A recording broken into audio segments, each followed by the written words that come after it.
Hello नमस्ते and जय Shri Krishna friends, welcome back to the another vlog. तो कैसे हो आप सब? आई होप आप सब ठीक होंगे। तो ये व्लॉग की शुरुआत हो रही है सावन के सोमवार से।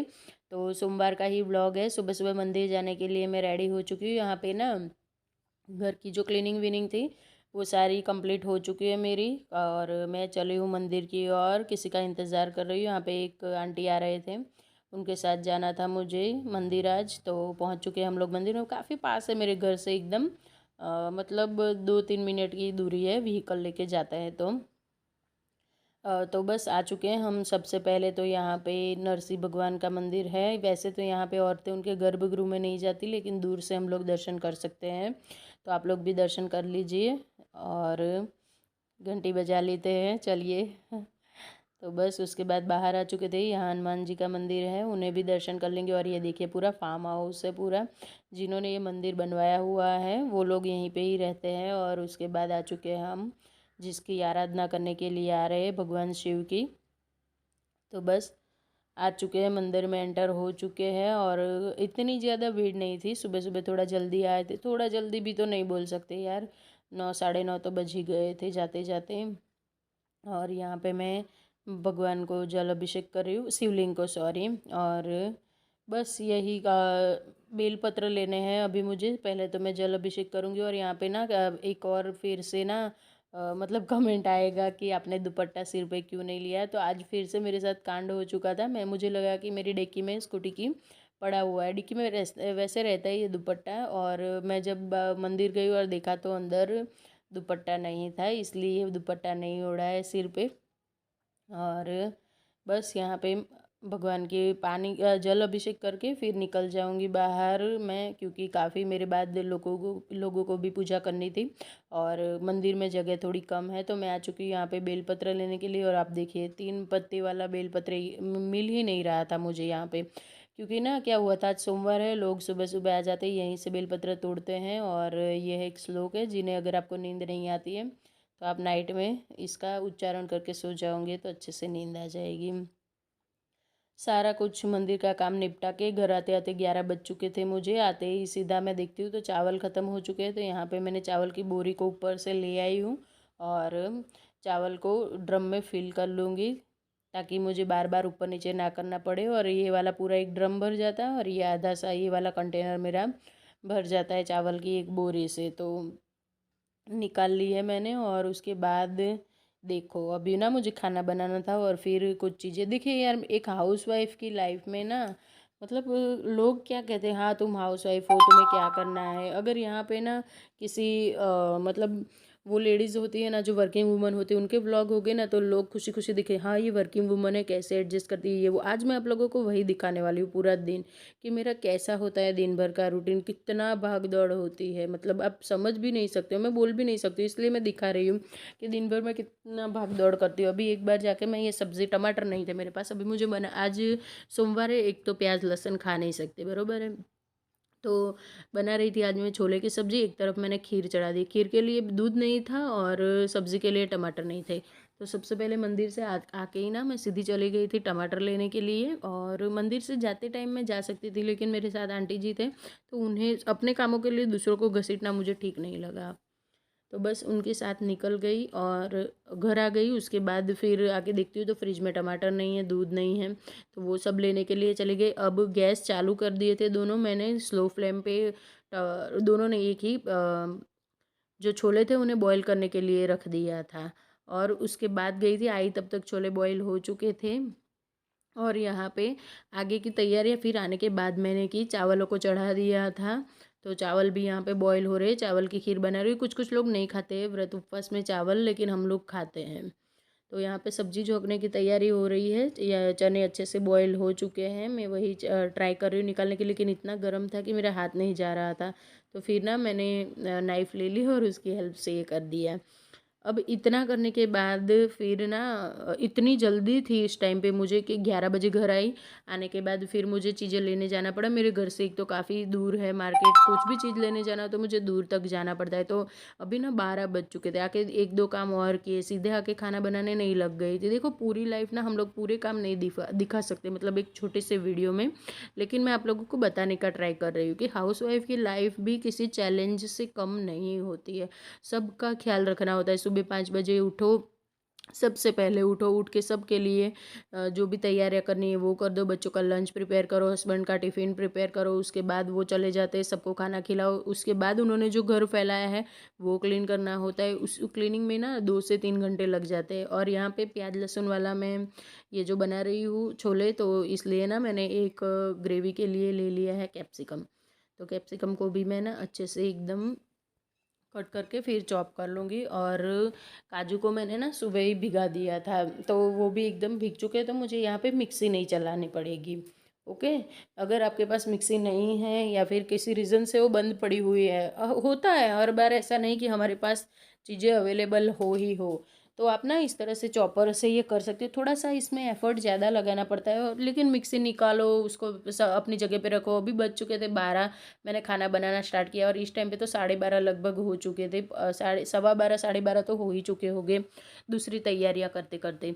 अभी 1 बजे बच्चों को लेने जाना है, तो मैं कितनी स्पीड में काम कर रही हूँ ना, वो मैं ही जानती हूँ। मन में उथल पुथल मची हुई है कि हस्बैंड को ड्यूटी पे जाना है, तो उनके लिए खाना भी जल्दी बनाना है। बच्चे आएंगे, वो भूखे होंगे, उन्हें भी भूख लगी होगी, तो उनके लिए भी खाना। और आज ना अभी जैसे कि आप लोगों को पता है कि उनके एग्ज़ाम चल चल रहे हैं, तो मैं उन्हें लेने और छोड़ने भी मैं ही जा रही हूँ। ओके। तो खीर में दूध डाल दिया है, चावल अच्छे से पक चुके थे। 1 मुट्ठी ही चावल लिए, मैंने ज़्यादा चावल नहीं लिए हैं। और 1 लीटर दूध डाला है उसमें। और यहाँ पे ग्रेवी मेरी जो है वो भी झोंक दी है एक तरफ। अब देखो एक साथ कितने काम करते हैं हम लोग। और एक तरफ खीर बन रही है, एक तरफ चीज़ों को निकालना है, उन्हें अपनी जगह पे रखना है। सब हर कोई लेडीज़ करती है, मैं ऐसा नहीं कहती हूँ मैं अकेली कर रही हूँ। लेकिन मेरे कहने का मोटो यही है। यहाँ पे मैं ग्रेवी में छोले का मसाला डाल दूँगी और जो भी बेसिक मसाले मुझे डालने हैं वो डाल दूँगी। मेरा कहने का मतलब ये नहीं है कि जो वर्किंग वूमन है वो काम नहीं करती। वो भी, उनको थोड़ा ज़्यादा काम होता है क्या कि बाहर जाके काम करना, लेकिन वो उनके पास ना हेल्पर भी होते हैं। देखो उन्हें हेल्प करने वाले भी होते हैं। वैसे हम हाउसवाइफ के साथ क्या बोलते हैं लोग पता है, हाँ तुम्हें क्या हेल्पर की ज़रूरत, तुम तो पूरा दिन घर में ही रहती हो, ये वो होता है। लोग इसी नज़र से देखते हैं कि हाँ ये तो हाउसवाइफ है, इसे तो और क्या करना है, घर के काम ही करना है ना, तो फिर उसको हेल्प करने की क्या ज़रूरत है। ऐसा हर सबके साथ नहीं होता है, लेकिन होता है बहुत केस में, मैंने देखा हुआ है। तो बस यही बता रही हूँ मैं। तो आप लोग को आज का व्लॉग थोड़ा सा लंबा भी होने वाला है, छोटे से में नहीं फिनिश होगा, 10 या 12 मिनट में नहीं होगा, 15-17 मिनट का होने वाला है। तो प्लीज़ बने रहे मेरे साथ। अब यहाँ पे ना ग्रेवी को गाढ़ा कर लिया है। वैसे तो काजू से ग्रेवी गाढ़ी हो ही जाती है, लेकिन आप चाहो और ग्रेवी को गाढ़ा करना तो हर बार मैं बताती हूँ बिल्कुल वैसे ही चॉपर में सब्ज़ी को ले लिया है। चने ज़्यादा लेने हैं और उनको अच्छे से चॉप करके फिर डाल देना है। और हो गई आपकी ग्रेवी एकदम ना दानेदार मसालेदार सी, मतलब बहुत अच्छा सा एकदम टेक्सचर आ जाता है। सब्ज़ी रेडी हो चुकी है, खीर भी यहाँ पे बॉयल हो रही है। और सबसे पहले यहाँ से चीज़ों को हटा लूँगी। उसके बाद अभी 12:45 बज चुका था, 1 बजने में सिर्फ और सिर्फ 15 मिनट बाकी थे। और मुझे जल्दी से आटा गूँथना, 15 नहीं होगा शायद 20 मिनट जैसा होगा, हाँ 5 मिनट में आटा गूँथ के फिर उसके बाद मैंने यहाँ पे कट किए ये जो ड्राई फ्रूट्स है वो, और उन्हें बड़ा बड़ा सा कट करके डाल दिया। और खीर को चलाती जा रही हूँ, मीडियम फ्लेम पे पकती जा रही है वो। अब यहाँ पे मैं थोड़ी देर आटा को रेस्ट करवाने के बाद यहाँ जो चीज़ें प्लेटफॉर्म पे फैली हुई थी उन्हें ठीक किया, और उसके बाद लग गई हूँ पूड़ियाँ बेलने के लिए। फटाफट से मुझे पूड़ियाँ बेलनी है क्योंकि टाइम हो चुका है बच्चों को लेने जाने का। अब मैं ना सारा काम आके ही नहीं कर सकती। देखो आने के बाद ना बच्चों के कपड़े नहीं उनके शूज़ उनको सब ठीक करना होता है, पूरे दिन भर की उनके साथ बातें भी करनी होती है यार, बच्चों को भी थोड़ा टाइम देना ज़रूरी होता है। और यहाँ पे मेरे फ्रेंड भी आ चुके हैं, उन्हें कुछ काम था मुझसे। तो अब यहाँ पे ना मैं क्या बोल रही थी कि हाँ बच्चों को आने के बाद बच्चों को भी थोड़ा सा ना टाइम देना होता है। ऐसा नहीं कि हाँ बस अपना काम करते रहो, बच्चे आ गए आके खाना बना लो, बना सकते नहीं बना सकते ऐसा नहीं, आप देख ही सकोगे आगे मैं क्या करने वाली। तो यहाँ पे ने ना मैंने 4-5 पूरियाँ बनाई ना, उतने में 1 बज चुका था। 1 बजे बच्चों की छुट्टी हो जाती है, लेकिन फिर भी मैंने सोचा कि आज थोड़ी लेट जाऊंगी, बच्चे थोड़ी देर खड़े रहेंगे, कंपाउंड में ही खड़े रहते हैं, बाहर नहीं निकलते। मैंने बोला हुआ है उन्हें कि जब तक मैं ना आऊँ आप लोगों को स्कूल से बाहर नहीं निकलना। ये देखिए, अब मैं तीसरी बार जा रही हूँ। आप जैसे फॉलो कर रहे हैं आपको पता चल गया होगा कि मैं तीसरी बार के लिए घर से निकल चुकी हूँ, बच्चों को लेने के लिए जा रही हूँ। अब 1 बजा है तो आप समझ सकते हो मुझे कितनी हौच पौच होगी। तो मैं फटाफट से उनको लेने के लिए जितना हो सके मुझसे जल्दी। अब इस टाइम पे ट्रैफिक भी ज़्यादा होता है तो वो भी संभालना होता है, 15 मिनट तो लग जाते हैं स्कूल में पहुँचते पहुँचते। तो वो भी हड़बड़ी पूरी मन में है। एक तरफ मन में ये है कि बच्चों को लेने जाना, एक तरफ ये है कि हस्बैंड को जगाना है, वो नाइट ड्यूटी करके आए हैं, 2 बजे उन्हें ऑफिस फिर से जाना है अपनी ड्यूटी पे। तो उनको भी टाइम से जगाना है, वो ड्यूटी भी हमारी होती है। ये देखिए बच्चों को मैं यहाँ पे, बच्चे दोनों छूट चुके हैं, दोनों मेरी राह ही दे के बैठे थे, मेरी कि मम्मी आएगी, खड़े थे वहीं पे दोनों। मेरा ये सब बातें करने का मोटो यही है कि आज के बाद, ये देखने के बाद, इतना देखने के बाद, लोग जो भी जिन्हें इतना देखते हैं और समझते हैं वो यही सोचेंगे कि हाउसवाइफ सिर्फ घर में नहीं पड़ी रहती है, उन्हें भी बहुत ज़्यादा काम होते हैं। और सबसे ज़्यादा मेरा जहाँ तक मानना है, सबसे ज़्यादा जिम्मेदारियाँ हाउसवाइफ के ऊपर ही होती है। ओके, चलिए दोनों भाई को ले लिया। अब देखिए बीच में ये स्कूटी भी थोड़ी सी प्रॉब्लम आ गई थी, बिल्कुल भी दोनों व्हील में एयर नहीं था। अब व्हीकल लेके घूमते हैं हम लोग रात दिन, तो उसका भी मेंटेन करना पड़ता है हमें कहीं भी। ये देखिए अब इलेक्ट्रिक चीज़ें, अरे इलेक्ट्रिक कहाँ, सॉरी, ये एक जात की मशीनरी है, ये भी कभी भी बिगड़ सकती है, इनके साथ भी कुछ भी हो सकता है। अब दोनों बेटों को लेके रोड पे मैं ऐसे खड़ी हूँ, रोड साइड पे एक जगह पे जहाँ पे मैं ऑलमोस्ट ज़्यादा काम करवाती हूँ अपनी स्कूटी का, तो वहीं से एयर भरवा रहे। अच्छा है कि पंचर नहीं था, अगर पंचर होता तो मेरे एक आध घंटा तो यहाँ पे लग ही जाता, क्योंकि देखो भीड़ होती है, कोई ना ऐसे ही हमें नहीं काम करके देता है। अब हम लोग घर पे आ चुके हैं, जब घर पे पहुँचे थे तब तक 1:30 या 1:45 शायद हो चुके थे। ओके, अब दोनों को देखिए, अब आने के बाद की भागदौड़, दोनों को कपड़े वपड़े चेंज करने के लिए भेज दिया है, दोनों भाई नहा रहे हैं। तब तक एक तरफ रोटी बना रही हूँ क्योंकि हस्बैंड नहीं खाते हैं पूरी, देखो उनको तला भुनी चीज़ें बिल्कुल पसंद नहीं है, तो उनके लिए यहाँ पे मैं रोटियाँ बना रही हूँ। और आटा वही गूँथा था मैंने, रोटी वाला ही, और उसी से ही मैं पूरियाँ बना रही हूँ। पूरियों के लिए कोई अलग से मैंने आटा नहीं गूँथा था। तो एक तरफ मैं रोटी इतनी स्पीड में बनाती जा रही हूँ, और फिर जल्दी होने लगी ना तो मैंने 2 कट लगा दिए रोटी में, जिससे 4 पूरियाँ एक रोटी में से ही निकल जाएगी। एक तरफ एक रोटी बन रही है और एक रोटी में से 4 पूरियाँ बन रही है। एक तरफ उन्हें ना ऐसे मैं सेकती जा रही हूँ और एक तरफ रोटी। अब बारी आती है सलाद की, तो यहाँ पर मैं सलाद कट कर लूँगी, क्योंकि आज सोमवार है तो लहसुन प्याज तो खा नहीं सकते हैं, बराबर है। और मेरा उपवास था, ऊपर से इतने सारे काम, इतनी भागदौड़, और उपवास भी हम ही ज़्यादा रखते हैं। तो ये लड्डू गोपाल के लिए मैंने थाली निकाल ली है, और प्याज प्याज लहसुन नहीं खा सकते तो सैलाड में सिर्फ और सिर्फ ये ककड़ी ही जाएगी। बीच में मैं बच्चों को लेकर आते हुए ये ककड़ी लेके आई हूँ, और कुछ चीज़ें और लानी थी मुझे, वो भी लेके आई हूँ, उसका मैंने वीडियो नहीं लिया था, फिर आप लोग शायद बोर हो जाओगे यार कि कितना दिखा रही है ये। तो यहाँ पे लड्डू गोपाल की और भगवान जी की भोग की थाली रेडी है, तो भगवान को मैं भोग लगा के आऊँगी सबसे पहले, उसके बाद ही सबको खाना दूंगी, उससे उससे पहले किसी को खाना नहीं मिलेगा, बराबर है। तो यहाँ पे मैं शांति से लगा देती हूँ भगवान को भोग, फिर मिलती हूँ आप लोगों को, अच्छे से खिला दूंगी उनको। और उसके बाद सबके लिए खाना निकाला था, और मेरी इतनी मेहनत करके सब, जब बस यही मोमेंट होता है जब कोई हमें कहता है ना वाह क्या खाना बनाए, तब हमारी सारी मेहनत सफल हो जाती है। उसके बाद थोड़ी देर रेस्ट किया, और आप देख सकते हो घड़ी में टाइम, तो वो टाइम हो चुका है अंशु को ट्यूशन छोड़ने जाने के लिए। अब ये सुबह से मैं चौथी बार बाहर जा रही हूँ, और मेरे घर से स्कूल ट्यूशन सभी का डिस्टेंस 5 से 6 किलोमीटर का है। तो दिन भर मुझे 5 से 6 किलोमीटर जाना आना मेरा लगा रहता है। अब मैं जाऊँगी उसको छोड़ने के लिए, और जाते वक्त भी 2 4 काम ऐसे हो गए बाज़ार के जो मुझे खुद करने हैं, क्योंकि हस्बैंड का जॉब ऐसा है, तो घर के बाहर के सारे काम बच्चों के मुझे ही देखने पड़ते हैं। प्रॉब्लम ये है और कुछ नहीं है, अगर उनके पास ऐसा टाइम होता तो वो काम करते, लेकिन वो 24 24 घंटे की ड्यूटी करके आते हैं, और फिर मैं उनके ऊपर डिपेंड नहीं रह सकती कि आप मुझे कुछ करके दो।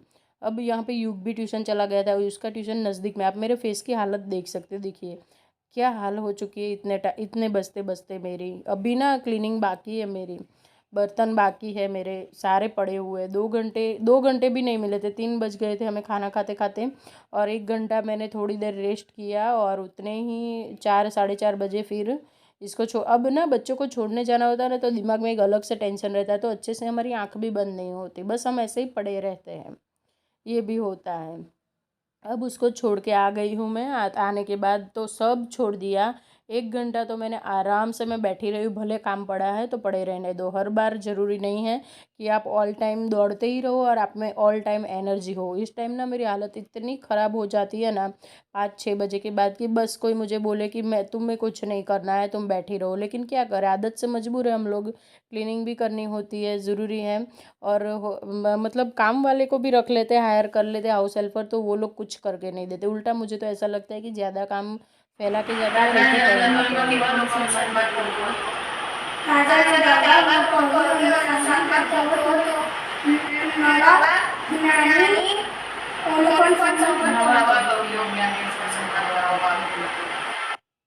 अब लेके युग को बैठ गई पढ़ाने के लिए। ये ट्यूशन से आ चुका था। अब एक और ये जिम्मेदारी होती है हमारे सिर पे कि बच्चों के टेस्ट है, उन्हें रोज़ और रोज़ मैं पढ़ाती हूँ। दोनों भाइयों को मैं ही खुद पढ़ाती हूँ, भले ही वो ट्यूशन जाते हैं, लेकिन पेरेंट्स का एफर्ट नहीं होगा तो बच्चे कुछ नहीं कर पाएंगे। अब यहाँ पे आप देख सकते हो कपड़ों का ढेर भी पड़ा हुआ है, तो उसको ना मैं पढ़ाते पढ़ाते फिर ये जो कपड़ों का ढेर है वो समेटूंगी। तो प्लीज़ आप लोगों को मेरी मेहनत अच्छी लगती है तो चैनल को सब्सक्राइब करें, वीडियोज़ को लाइक एंड शेयर किए बिना बिल्कुल ना जाए। उसके बाद यूट्यूब पे काम करना कोई इजी चीज़ नहीं है। 2 से 3 घंटे लग जाते हैं हमें एडिटिंग में और आप लोगों तक वीडियो पहुंचाने में, वो तो काम अलग से ही है, वो किसी और दिन दिखाऊंगी आप लोगों को। तो ऐसा रहता है दिन भर हाउस वाइफों का काम। और मतलब कहने के लिए तो लोग बोल देते हैं क्या है यार, जीभ को ऊंचा करके नीचे ही करनी है, कि हाँ तुम तो पूरा दिन घर पे ही रहते हो, तुम्हें क्या काम है। ओके, तो आज के बाद ऐसा सोचना भी नहीं है। हाउस वाइफ के पास बहुत काम होता है। और चलिए यहाँ पे मैं कपड़ों को अच्छे से वो कर लेती हूँ, और बोलने बैठूंगी ना तो सच्ची में ना मैं पूरा मतलब 16-17 मिनट का वीडियो तो क्या है, 16-17 घंटे भी मिल जाएंगे तो भी कम पड़ जाएगी। प्लीज़ कोई दिल पे मत लेना, मेरा कहने का कोई गलत मतलब नहीं है। ये पूरा टॉपिक हाउस वाइफ के ऊपर था। सब लोग बाहर जाके काम नहीं कर सकते हैं, और जो लोग बाहर जाके काम जाके आते हैं उनका ख्याल रखना भी एक बहुत बड़ी जिम्मेदारी होती है। सबके लिए सबका ख्याल रखना और खुद को लास्ट में रखना वो भी एक बहुत बड़ी बात होती है, और वो बात सिर्फ हाउस वाइफ में ही होती है। किसी अरे गहरे की हिम्मत नहीं है कि इतना काम करे और अपने खुद को पीछे रखे और सबको आगे रखे, सबकी ज़रूरतों का ख्याल रखे, और करना चाहिए। और सच्ची में हर एक हाउसवाइफ खुश हो जाती है जब उसे ये करने को मिलता है। तो मिलती है एक नेक्स्ट वीडियो में, तब तक के लिए राधे राधे फ्रेंड्स।